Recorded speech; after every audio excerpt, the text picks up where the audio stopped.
Hello and welcome back to the TomFM channel and Football Manager 2020, where today we are taking on Besiktas in the Champions League group stages before Leeds United get to face us in the Premier League, which is going to be absolutely fantastic. I hope you noticed as well, I'm wearing my Besiktas top today. Not because I'm supporting Besiktas, obviously we want United to win because we are the United manager. Hopefully it works as a bit of reverse psychology for the Besiktas side, as if they see me wearing this, it might work as a bit of reverse psychology. I don't know, but I think we should be able to have a comfortable win here against Besiktas and a comfortable win against Leeds United. Now, since you were last here, we have really turned things around. We had 3 games last episode, lost 2 and drew 1 of them. Well, since then, we haven't lost a game. We've won every single one of them, which is fantastic. We had a bit of a shaky start against Bournemouth.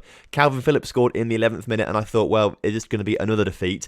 Luckily, it wasn't another defeat as Cavani scores 2 goals to make sure we won that 1-2 on our first win of the Premier League season. And actually, since then, we have had a relatively easy Premier League fixture list. So we had Nottingham Forest in the Premier League, a 4-0 win there thanks to an own goal, a Pogba goal, and 2 goals from Edison Cavani again.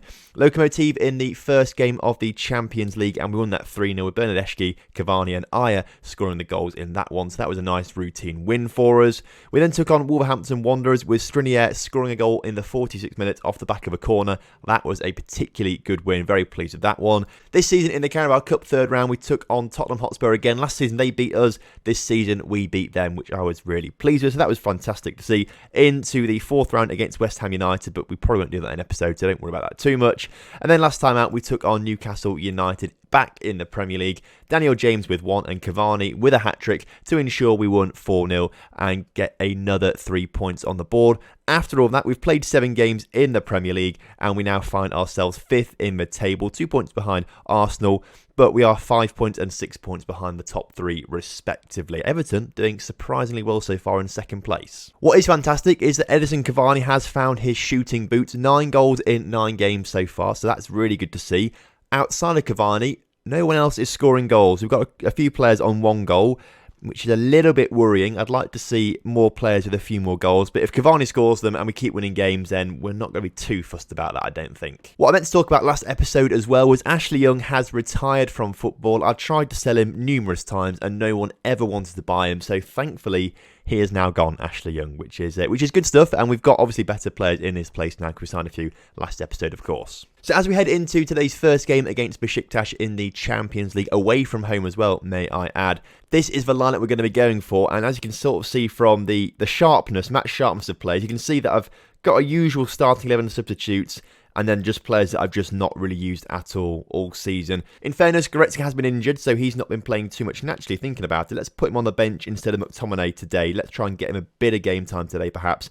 Everton has also been injured as well, so he's not been playing too much either. But you can sort of see who my favourites are and who aren't my favourites. In goal then is David De Gea with a backline of Alexandro, Skriniar, Christopher Aya and Aaron Wan-Bissaka. Pogba and Partey remain in the midfield. I'm reluctant to give Gabriel the start because these two have been playing very well in recent weeks. Rashford starts on the left in the place of the injured Everton. Luis Alberto, this is the first chance you've got to see him since joining the club. Obviously, he was injured last episode, but he starts in that attacking midfield position as an advanced playmaker, which probably means actually we really should change Pogba to something else, but I haven't really bothered doing it. We shouldn't really have 2 playmakers in the squad, but it's worked so well. It's worked so far in these games after those first 3, so we'll stick with it for now.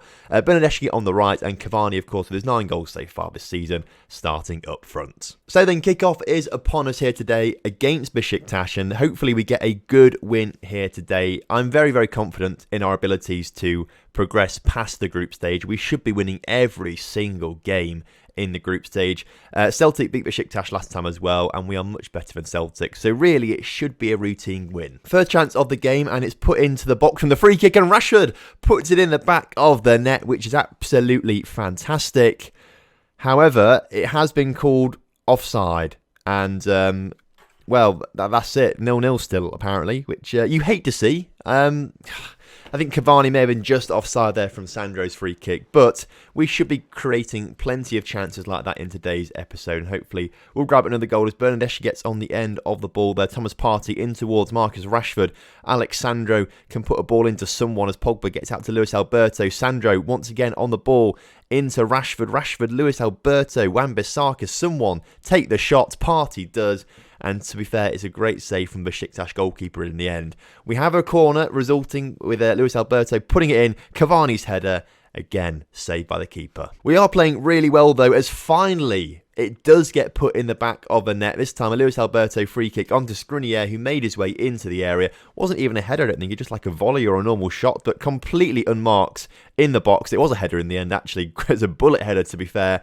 Can't quite believe he was left so unmarked there. And finally, we do go 1-0 up against Besiktas, which is fantastic stuff. As I said, this should be a routine win, and stats are suggesting that it will be as things stand, but we need to score a few more goals to make that just a little bit more confirmed. To be fair, this game really is going fast. I mean, we're up to 70 minutes already. There's been two highlights this whole game, the goal and the disallowed goal, and perhaps the kickoffs and things like that. We are going to make some changes because Sandro is looking tired, so Diogo Dalot is going to come on for him. We'll bring on Gabriel for Paul Pogba, and actually we're going to give Leon Goretzka his first start of the season after coming back from injury. Give him 20 minutes or so in place of Thomas Partey. So 3 changes all at once with 20 minutes or so to go. This should be okay, but I would have liked to have seen a couple more highlights. Obviously, Goretzka is very good at scoring 94th minute goals, as we saw in the FA Cup final to win it for us, of course. Maybe he'll do the same here again today, which would be great. But I'd like to see us get another goal just to confirm it, because once, in the final 10 minutes, anything can happen, and Besiktas could score. But we have been given a penalty, although it's going to VAR actually. So the referee is going over to the VAR to decide what's going to happen. And are we going to be given a penalty? Please, because I'd like one. I'd like to score another goal. Referee, what's he doing? Awards the penalty. Fantastic stuff. Rashford is going to take it. I didn't click quick enough to change it, apparently. So Rashford is going to be taking the penalty. Will he score the goal? He doesn't. You hate to see it. Question marks over Rashford. He's not played brilliantly this season so far, if I'm honest with you. We've sort of rotated him and Everton around a little bit. Neither of them playing magnificently, I've got to say. But I'd say Everton, on the balance of things, has been better. And Rashford has left me a little bit unimpressed. And that was very close for Besiktas there in the final few moments. Are we going to rue this penalty miss from Rashford?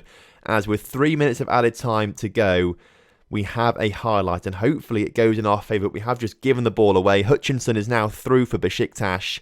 He puts the ball in, cleared by Dalot, but only as far as Hutchinson again, as Tito now on the far post gets it in the area. It bounces around. We finally get it cleared, but that was a little bit dangerous, and Besiktas looking like a decent side at the moment. They look like they could score as again. Hutchinson through to take the shot. De Gea with the save. And he may have just saved us there, and we may be getting the victory because De Gea made that save. Fantastic stuff. We end up winning 1-0. Not the most convincing display scoreline-wise, but I think in terms of stats, that was a really top-quality performance. And crucially, it gives us an extra 3 points in our Champions League group, one step closer to qualification. So good stuff there. We now take on Leeds United in a couple of days' time. That is huge. Now, obviously, Leeds and Manchester United haven't played each other in a competitive league fixture for a long time. So this is going to be a moment that both sets of fans are really excited about. And at the end of the month as well, Edinson Cavani has won Player of the Month, which is absolutely fantastic, scoring 5 goals in 3 games in, what month are we in? September it would have been, wouldn't it? So great stuff. Very nice of him as well to dedicate that award to me. I don't think I've had a player do that for a long time. So clearly, me and Edinson, we're like that. We're good mates. It also helps that I am paying him £300,000 a week to be my friend as well, pretty much. But it is quite good to see that the board, overall, are pretty happy with me. I mean, I don't think I've actually seen an A yet in my entire time at Manchester United, but currently they're an A with the squad, which I'm very pleased with, so thank you, board. So as we head into the Leeds United game, there are a few tired faces out there. Notably, Sandro is going to come off for...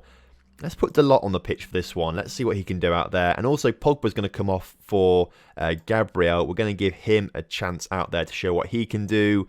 Luis Alberto, Rashford, we could put Everton on the pitch. He's just come back from an injury. He shouldn't be playing more than 45 minutes. So we'll swap him and Martial around, I think, for now. And then we'll all probably bring him on at some point in the second half, things like that. But there's the one change. Gabriel will come on and Dalot as well, of course, the 2 changes to the lineup. Other than that, I'm very happy with the team. They played very well last time out. Denayer, probably a little bit unlucky not to start, but Aya has been playing very well recently. I did say if they didn't start playing well, we'd bring Aya on. I said that last episode, and to be fair, those first 3 games, the combination of Skriniar and Ajer wasn't working particularly well. So in the end, I decided to switch things up, bring Ajer on, and we kept a couple clean sheets, which was good. Although we didn't play all those games, we did actually bring Denayer on for a few of them, so I can't quite remember who got the clean sheets and who didn't. We kept Skriniar on the whole time, because Skriniar is the best centre-back at the club. But Ajer and, where is he? Denayer, they've been swapping around a bit more frequently. Anyway, the game against Leeds is a big one, and we should be winning this one comfortably again. They sit 19th in the table, and Bernardeschi gets the scoring underway. Assistant manager, though, is not moving, and apparently it's gone to VAR, and it's been taken away from us again. Second game in a row with the VAR getting involved and taking goals away from us. I think, though, we should have enough about us to grab a goal in the second half. The first half's gone, both games, the first half's gone ridiculously quickly. So we need to be a bit aggressive, not have your performance out there, because we want to try and get a few more goals. I want to be having more than 6 shots and a half. I think very soon we should be bringing some different players on. We're going to say demand more for now, though. Lots of players looking focused. But Bernardeschi on a 6.4 rating is a candidate to be substituted, and I think we might do that in just a moment's time. Already on the 70th minute. Again, just no highlights in today's episode for some reason with these particular games, as Gabriel now on the ball out to Diogo Dalot, who can put the back to Skriniar. Gabriel sort of passing it around nicely. I think we can do it. We just need to get that ball into the area. We need a killer ball from a good playmaker as Wan-Bissaka comes forward with the ball. Gets it to Thomas Partey. Bernardeschi now back on the ball into Wan-Bissaka, who's in behind. Can he deliver the cross? He should have delivered the cross earlier, but it doesn't matter. He puts it into Cavani, who gets his 10th of the season already. He is going to be that 20, 25, even 30 goal a season striker that we were crying out for last season, but we just couldn't get. Greenwood with 15 in total last season was the best, but Cavani already up to 10. I'm so happy that we signed him, and he puts us 1-0 up against Leeds United at Elland Road. You love to see it. In the meantime, we are going to be taking Bernardeschi off the pitch for Everton. I want to see him out there putting a good performance in. Luis Alberto also looking tired, so it's time to bring on Goretzka in that attacking midfield position, because he can play there as well.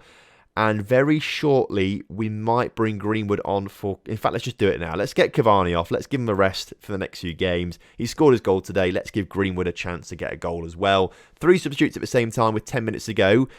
Maybe a little bit risky, but hopefully it pays off. And by payoff, I want to see a highlight. But we've actually not seen any highlights in that time. And with a minute to go, anything could happen here. We are only 1 goal up as well, remember. So if Leeds United score, it's going to be a disappointment for us, and Leeds will be loving that if you're a Leeds fan. But Ayling in the area gets past into the middle, and Leeds do put it in the back of a net. No suspicion of offside there as the assistant manager runs away back to the halfway line. And as I was saying, maybe it was a bit of a risk bringing 3 players on at the same time when we were doing very, very well without making those substitutes. And it's unlucky how it's got in the back of a net, really. But with 30 seconds to go in today's game, there's not much we can do about it, and we end up drawing to Leeds United for the first game that we've not won since the Arsenal game last episode. That's unfortunate, especially when we consider that we were the dominant side there in terms of stats. We had a goal just allowed for VAR as well. It's 12 to 6 shots. Perhaps we should have made better use of our chances, especially with 73% possession. But it's one of those things, unfortunately. It means that we stay 5th in the Premier League, and with games in hand, Everton and Arsenal could actually get ahead of us. However, we haven't lost, and we've not lost for a while now. We've still got some kind fixtures coming up pretty much until that Everton game, actually. So we should make good use of this going forward. Fingers crossed we don't mess it up. Next episode then, we do want to try and get a little bit further forward once again. So we've done 2 Champions League games. We'll have that Celtic game there. I want to get a Celtic game and a Moscow game in, so we may as well actually go for Celtic, Burnley and Moscow. And hopefully by that point, we will have qualified, at least by that Lokomotiv Moscow game, qualified for the knockout stages of the Champions League. That's the aim at least. So that's going to be next episode tomorrow.